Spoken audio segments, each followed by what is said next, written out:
How's it going, everybody? And welcome again to another episode of Continue the Conversation podcast. My name is David Ray, and I'm here with the Bishop, Pastor Mike Heyman. Come on, how you doing, Pastor What's Mike? What's up, baby? Let's go. Hanging out. That's it. Just chilling, you and me, man.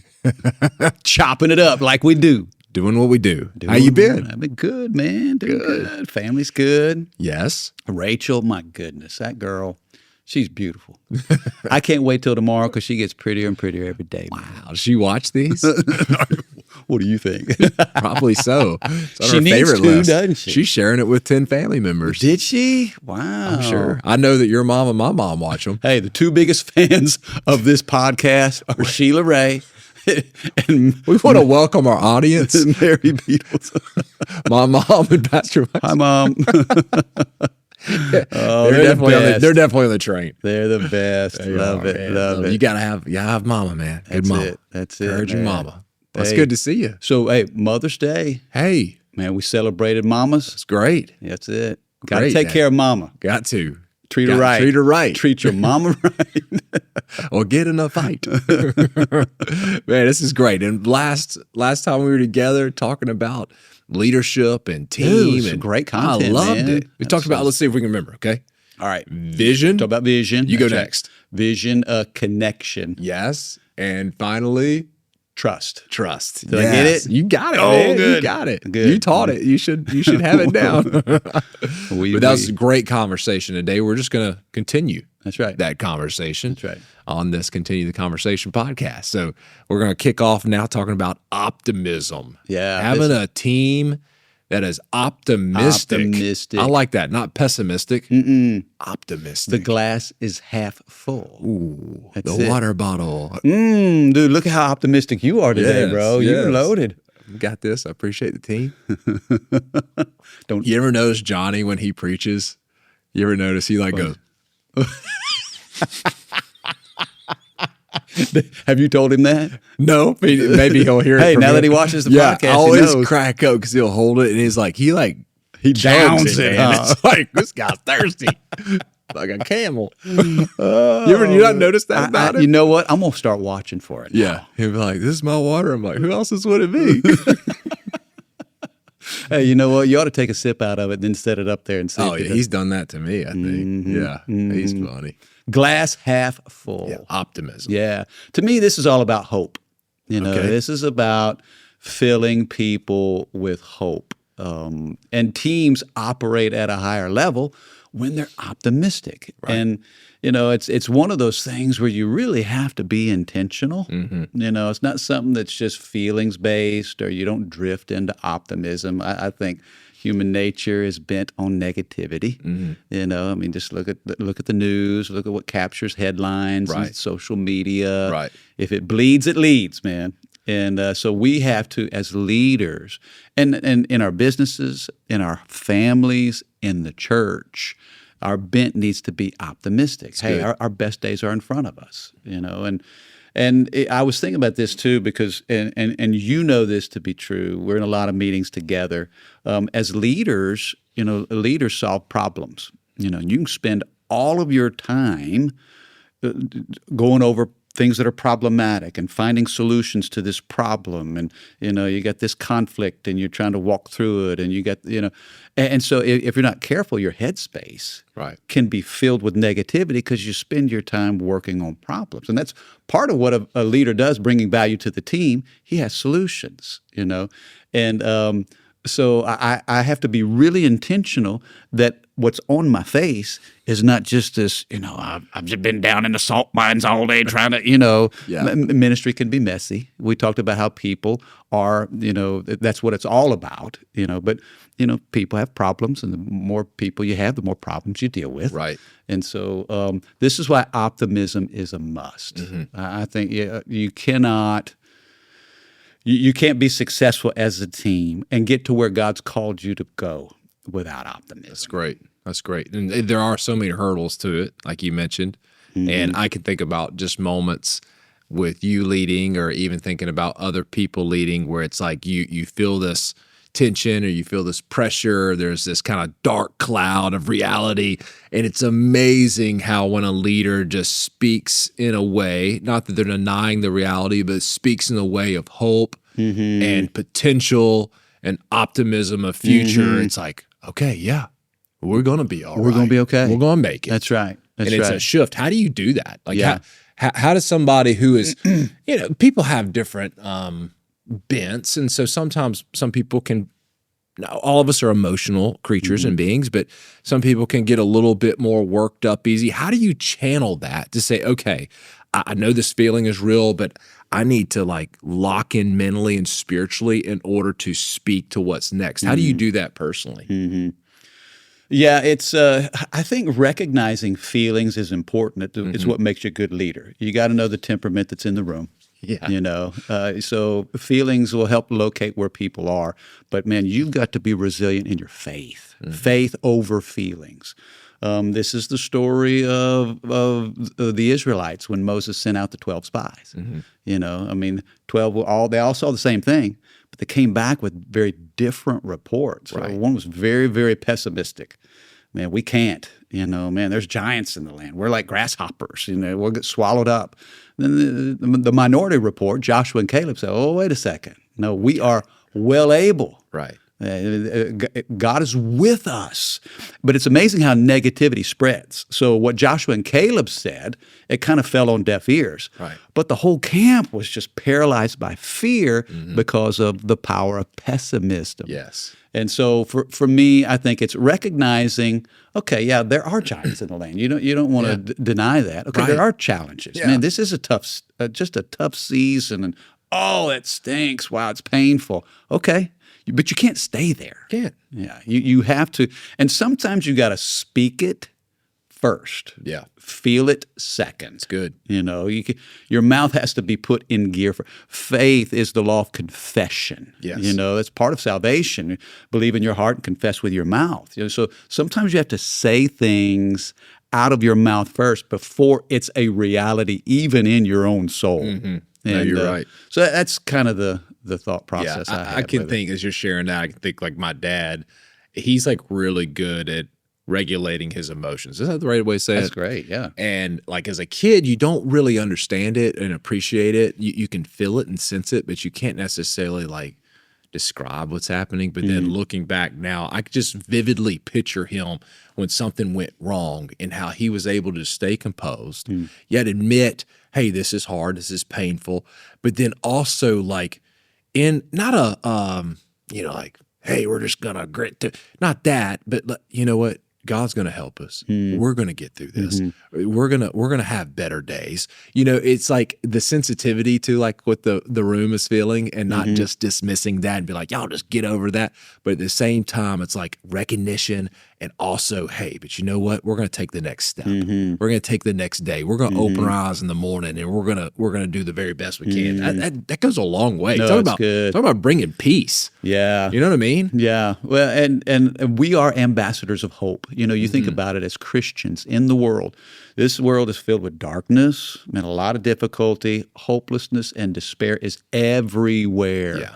But as children of the light, we are ambassadors of good. hope. We owe it to the Spirit of God within us to be optimistic. Yeah. And one of the things we've talked about is, you know, your vibe will attract your tribe. And if you're optimistic in spirit, you're going to attract those who are, yes. Yeah. It's almost like you help people snap out of their negative default. Right. And I'm not just talking about the power of positive thinking, you know, but I'm talking about by faith, man. When you know who you are, when you know who you are in Christ, when you know what God has done for you, when you think about, the resurrection, think about how dark Friday was, you know, but man, Sunday's coming. Come on. And that's the spirit. We have to live as if Jesus is alive. Right. Right. And it is, I think that's so great. And you do kind of, you end up being around people who are more positive, more optimistic. But I've kind of found too, and just kind of throw a little wrinkle in it, I found too, sometimes people who are highly detailed about things, they're thinking critically through every step. Because some leaders are very much big vision, you know, and hey, we're going to go accomplish this or we're going to do this. And then you're in a room full of people who like that. And then you're a room full of people who are thinking, okay, well, first we need to do this and then we need to do this. And they're right.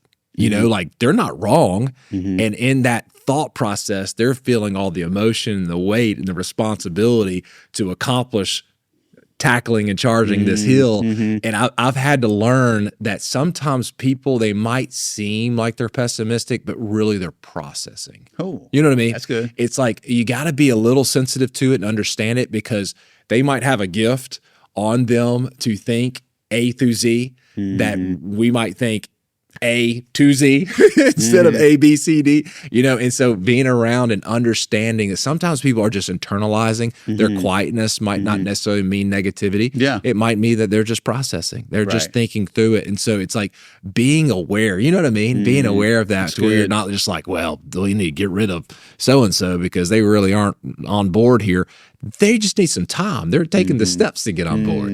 You know what I mean? Yeah, that's good. That's good. And as leaders, we have to, be aware of that dynamic, because maybe we have warmed up to an idea in our own spirit, but it's the first time that they're hearing of it. Right. So they need a little Right. bit of that lead time Yeah. to get to where you are. And I think you see the patterns in people. If someone's just always negative, it don't matter what it is. It's just always negativity, always this ain't gonna work, this ain't good, blah, blah, blah. That's a different spirit. Right. And understanding, okay, it's not those people, they don't have the optimism or the faith. But a lot of people's default, a lot of our default is fear, though, It's a little easier to fall into fear. It really is. Yeah, and that's why the Bible says again and again, fear not, fear not. Be strong and of a good courage. Do not be dismayed, for the Lord your God is with you wherever you go. Yeah. And when because the one-year Bible has got me in, I just finished Joshua, and now I'm stepping into Judges. And during the time of Joshua, man, it was about conquest. It was about, we are stepping into our promise. And even in the promised land, there were battles to fight. And God was constantly telling him, hey, be strong and of a good courage. The Lord your God is with you wherever you go. Why did he have to remind them of that? I think because it's human nature. Our default is fear. Our default is negativity. Our default is I can't. And so you have to, on purpose, by faith, lean the other way. By faith, man, by I can do all things through Christ who gives me strength. Lord, if you're in this, then nothing will stop it. Yes. So, and we have to encourage, I think, each other in that. Right. And I love the quote that you gave during Easter service about fear. I've thought about that quote so much. What was it? I believe it was, fear is the belief. So I like that word. Oh, yeah. Fear is the belief that something evil or bad is going to happen in my future that I will not be able to overcome. I just love that, because it is this belief, and I don't want to believe something that is untrue. So even with this optimism and faith that you believe, God, you're going to help me, you're going to see me through, and we're going to make it. Because there is thoughts produce certain narratives. The stories that we tell ourselves in our head, there's a thought that creates a narrative. And from that narrative, we establish a belief. Right. And then in that place of belief is where we start making decisions and judgments. And it's all because maybe the seed of a thought that really pushed us toward panic or fear or negativity. It's very important that we take thoughts captive, that we're intentional with our words, and then even being in environments that build our faith. And that we would set that. We would be the thermostat of our homes, of our businesses, you're in a meeting, man, don't let that meeting go negative. No, be realistic. Right. But man, you've got to be optimistic. Yes. Because we are overcomers. Yes, that's good. Yeah, you don't want to leave there defeated and, oh man, we're Be doomed. realistic about the challenge. Yep. But my goodness, man, we are more than conquerors through love Christ it. Jesus. It's good. Optimistic. Second thing is this, and this is a big one. Okay. Communication. Communication. Yeah, things that hold a team together, things that hold a family together. Communication. Effective communication is the lifeblood. It's the lifeblood of any team. It helps to give clarity. It helps to promote cooperation, coordination. One of the things that I've learned, again, in my ministry journey, and this was an important lesson. Most of the lessons you learned come from pain, at least the things that you remember, because you never forget what pain teaches you. But without clear communication, it opens the door to speculation. Without clear communication, it opens the door to speculation. And most of the time when people speculate, they go negative. You know, so this goes back to optimism. This is why communication is so important. If you're not communicating clearly, then you're leaving it up to somebody else to fill in the gaps, fill in that empty space, and what they fill it with may not be what's in your heart as the leader or as the parent or as the manager or as the pastor. That's why you have to communicate. In your marriage, you have to communicate. Right. In a friendship, you have to communicate. Think about this. Even in your relationship with God, it's built on communication. True, yeah. If you're not hearing from God, well, it tells me you're not reading the scriptures because God speaks like he writes. But you got to communicate to him and listen to him. That's how relationships grow. Right. So it really is. It's the lifeblood. And if we don't do that well, think about it. Teams that don't communicate, they struggle to perform. You know, think about it in athletics. Yeah. If teams not talking to each other, man, if you're on a basketball team and you're not calling out the screens and somebody's coming up on you, boom. Right. I mean, you get Right. crushed, and the guys aren't communicating, and it just things break down without good communication. Yeah, I was watching the other day. I was watching ESPN or a reel maybe, and this guy who's just an analyst, he was talking about how one of the basketball teams, NBA teams, they didn't get a point guard, and he was like, "How could they not get a point?" He's going on this rant, and his point is the point guard is the general on the court, and he's getting everybody in place, or she's getting everybody in place, and that what is that? Is communication. It's making sure people know what they're supposed to do, they're doing what they're supposed to do, that there's clarity. But why is it that it's so hard? Why is communication so hard for people? And can you get better at it? Of course, 100%. I think we can all improve in our communication, and it should be something that we strive to do consistently. No matter how good you are, you can be better. You know, I think sometimes we maybe we bring assumptions. We assume that people really good. know. Yes. And because we're thinking about it, it's important to us. We assume they can read our minds. That's right. What? I was thinking it. Did you hear me? Well, of course, you knew this was important to me. No, you never said it was. Right. But we assume, and so sometimes we project onto others what we think they should know, but we haven't clearly articulated it. And so it creates frustration on both ends. We're frustrated. Let's put it in a business context. The boss is frustrated because the team's not performing, right? Well, they know to do X, Y, Z, and this number's quarters are down. We're down 5%. And well, so he's frustrated that they're not executing. They're frustrated because they don't know the plan. Right. They don't know what's expected of them. And so, if you don't communicate, you will frustrate. Yes. And a way I've learned, and I'm on the journey of trying to do better and better myself, but I've learned to do better is just listening to people. Like listening when somebody says, that wasn't clear. You didn't define that clearly. I had a different expectation. I had a different thought. And listening to people say that to me, I take note. I'm thinking, okay, yeah, I need to do better in this way. Because sometimes people think communicating and they think in front of the masses. It's like the game telephone. Remember that? You tell the next person, they tell it. Like you got to be clear with just even the one. Yeah. You got to be very sharp and clear of knowing what it is you're saying, how you're saying it, and the impact of what you're saying is going to produce. Somebody said that there's 6 parts to every conversation.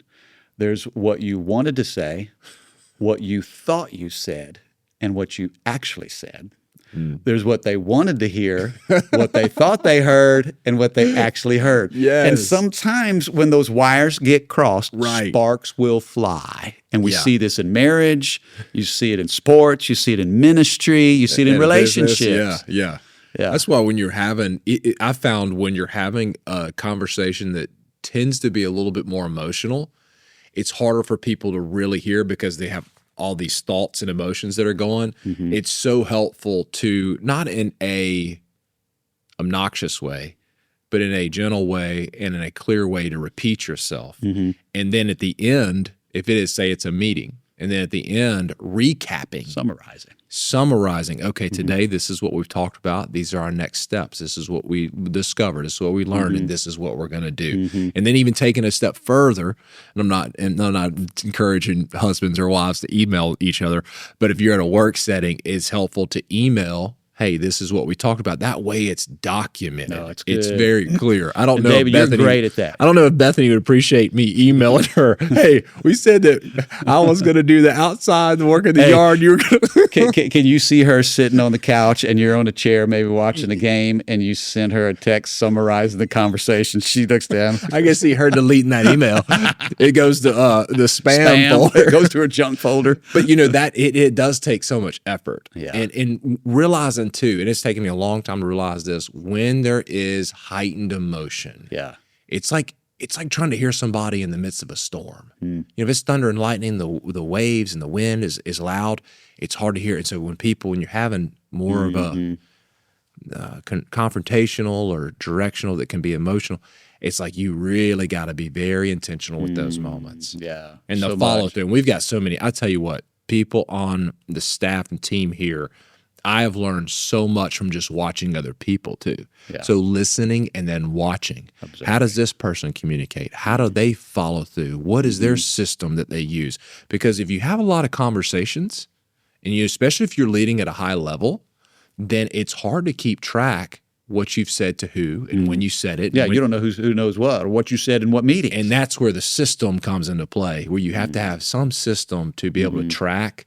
and make sure that you understand what the next steps were, because even as the leader, you can forget. Yeah, well, that's good. You ever done that? You ever told one person to do something, you told somebody else to do the same thing? I'm in a meeting, and I'm thinking, have I shared this before? You said, David, do that. Did I? Yeah, even preaching 3 times on Sunday, it's like, when you're in the third service, you're like, did I say this already? Have I told this story? Yeah, you just constantly. But so that go to your point. So we need to communicate clearly, but we also need to communicate consistently. So there's a routine, there's a rhythm, communication. When you have meetings and scoreboards and one-on-ones, then those important things come to the surface. So you communicate clearly, consistently. I'd say this: communicate honestly. Oh, that's good. We got to talk about the honest element, because it's hard to solve problems when you can't talk about the problem.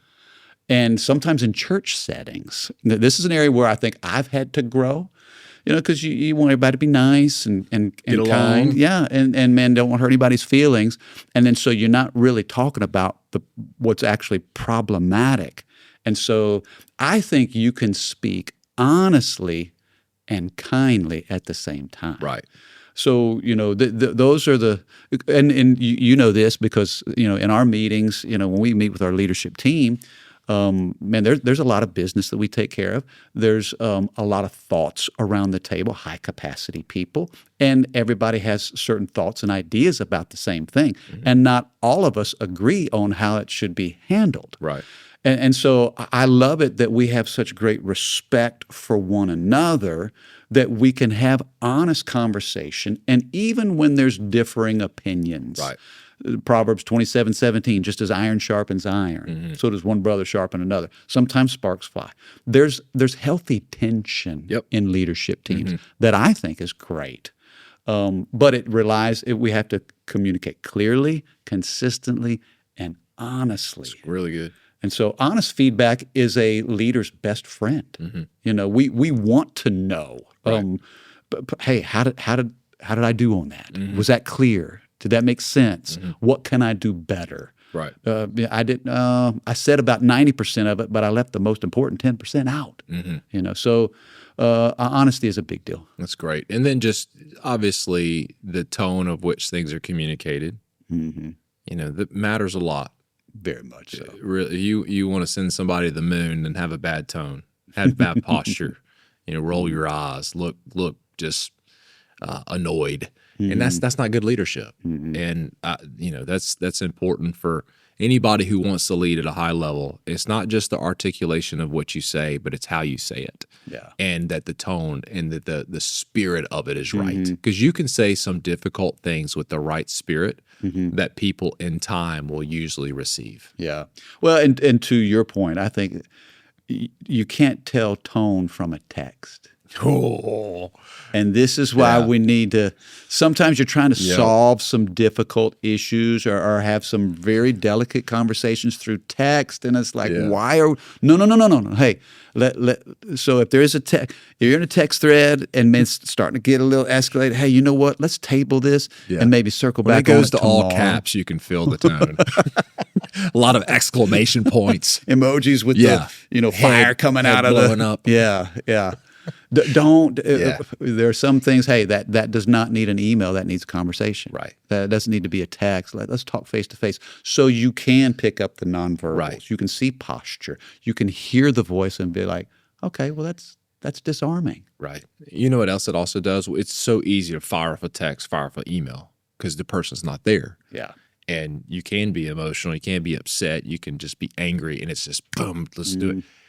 What's good is, hey, let's wait and talk, especially if it's intense. Let's wait and talk. It's face to face, man. It's a game changer because you sense the person's feelings and emotions and what they're going through, what they're processing, as opposed to just blasting. Yeah, because everything you put in print is there. And every word's going to be dissected. Every phrase, what do they mean by that?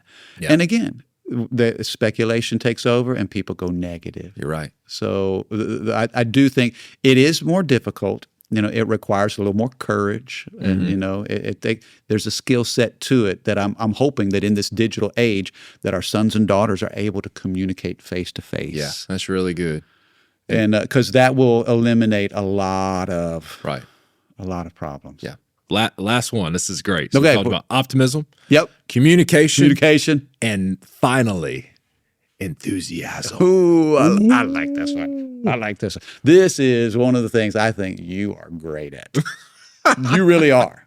All day David Ray, man. Okay. Enthusiastic, dude. Yeah. You bring energy and passion. When I think of enthusiasm, I think David Ray. If you Google enthusiasm, You will not find you're me. going to see all day David Ray right here. I love the way you preach because you preach with enthusiasm. Talk about enthusiasm. Your heart and Oh, my soul goodness. is Here we in go. it, man. Well, enthusiasm is important because it moves things forward. Yes. Energy moves people forward. It moves the mission forward. And so you can see when there's an absence of enthusiasm, a lack of enthusiasm leads to a lack of results. And I'm not just saying, well, you got to have great energy. No, you got to have good content. You got to be competent. You got to have character. But it is enthusiasm that helps to get people on board. And I know you probably see this and sense this too. Sometimes you'll walk into a room and the environment feels flat. Oh, yeah. What do you do when you walk into a flat environment? Well, first of all, I sense it. And Yes. some people, it's funny because you have different personality traits, and some people can walk in that same environment and be like, everything's good. And I'm like, ugh, So if I don't get myself out of there, then, I think a way to bring enthusiasm is to be personal to each person. You take time just to say hello to somebody, smiling, having good vibes, good little pace to your step yourself, and that you're bringing the excitement, the enthusiasm personally. Now, it doesn't always have an immediate impact, but long term, Sure. if you're a good leader, it will start to rub off on people, and they'll start to see, hey, this feels different. This has a better vibe. It's like you go to certain places, whether it's retail stores or restaurants, and it's like you just know when a place has a good vibe to it. Yes. And not just the aesthetics in the room. That's definitely part of it, but just the personality of those who are there. And so it's important. You have to make a decision to bring that yourself, regardless Yes. if other people are. I'm glad you said that because one of the big things I have discovered is that I am responsible for my own energy. I can't be a reflection. If the room is flat, I can't be a reflection of that. If I want that room to liven up, then it's on me to bring the energy. Right. And, so there's even like on Sundays, when I say, hey, turn to your neighbor and say, oh my, you're the best looking thing I've seen. Rachel's like, babe, would you leave people alone? You just create awkward moments. I'm like, I don't You say care. I'm enthusiastic. That's it. I'm just happy on the inside. Yeah. What does that do? It generates something, in the room. And of course, that's in a public speaking sense, but even in personal conversations with people. Yeah. I like what you said about asking people questions and dialing into them and Laughing. Humor is a great. It brings enthusiasm. It's a great in a unique barometer. way. It really is. Yeah. I think if everything's always heavy, always intense, then of course people are going to be walking on eggshells. Yeah. So you got to ask. And then too, like with individuals, if someone's down, it's like, okay, is this consistent or is this a moment? Because they might be going through something. And so you don't want to be like, rah, rah. And somebody might be going through something personally that was a really hard season because people go through some pain. All of us do. So just analyzing, evaluating the room, noticing each person, not overthinking it, but not thinking it. You got to be dialed in. And then see, hey, what type of environment do I want in my home? What type of environment do I want in my church? What type of environment I want in these meetings? What type of environment I want in my business? And you got to produce it. Because people forget what we say, but they never forget how we make them feel. Right. And again, it's not the feelings are surface level. You don't live by feelings, but a lot of times a spoonful of sugar helps the medicine go down. Come on, Mary Poppins. That's it. So there's a lot of truth to that. Yeah. When people are enjoying the journey, then they can absorb and learn more. So I think being intentional with some of those fun elements. I don't know where I heard this, but and maybe you need to fact check, make sure this is true. But enthusiasm comes from two words: theos and ente. Theos and ente. Theos meaning God. Wow. Ente, into. So it's like enthusiasm comes from God Himself. Wow. I don't know if that's true. I don't know if I heard a motivational speaker say that. But if it's true, I like it. Yeah, absolutely. I mean, God is our source.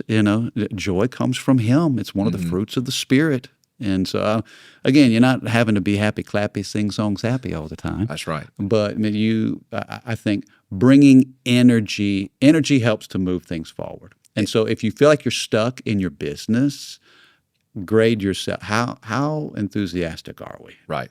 And this environment feels flat. Maybe there just needs to be an awareness of what the room feels like. Maybe people lack, they feel despondent or kind of isolated or disconnected because there's no energy around the table. They don't look forward to coming to the meeting. Right. What can you do to liven things up a little bit? And then another question is, are there things outside the meeting that's creating that temperature? Ooh, the drain. Yeah, because it's like, of course, we can come in and rah, and hey, everybody be happy.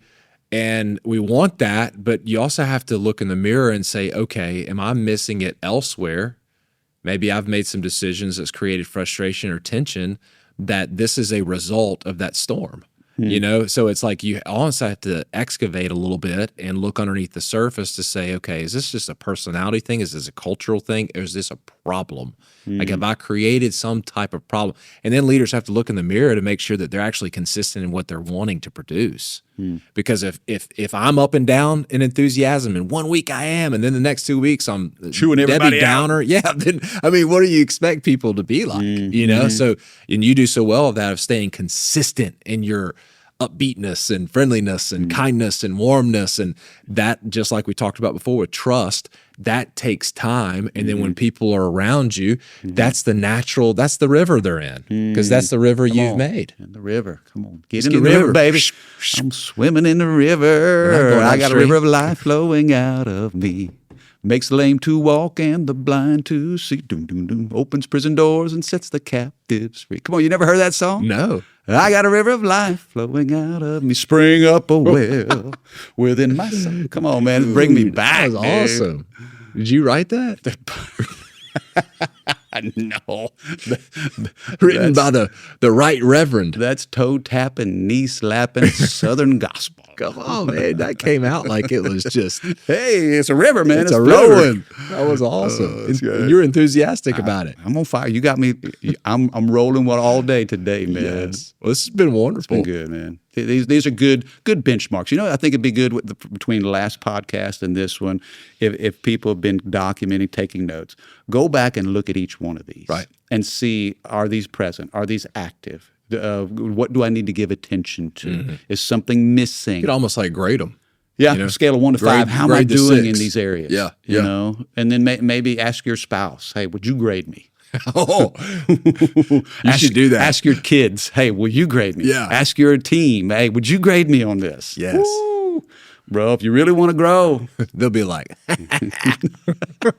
been waiting for this.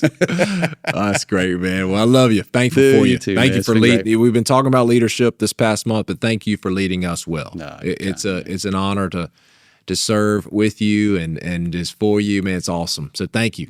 you made it fun, Pass the man. mic. I enjoyed the Pass journey. that mic. Pass that mic. Hey, we love you guys. It's been a blast. Share this with someone you know that you feel like this would be helpful to them. And we'll see you back next month. We'll be in June, right? June. That's right. June. Can you believe that? God bless you guys. Take care.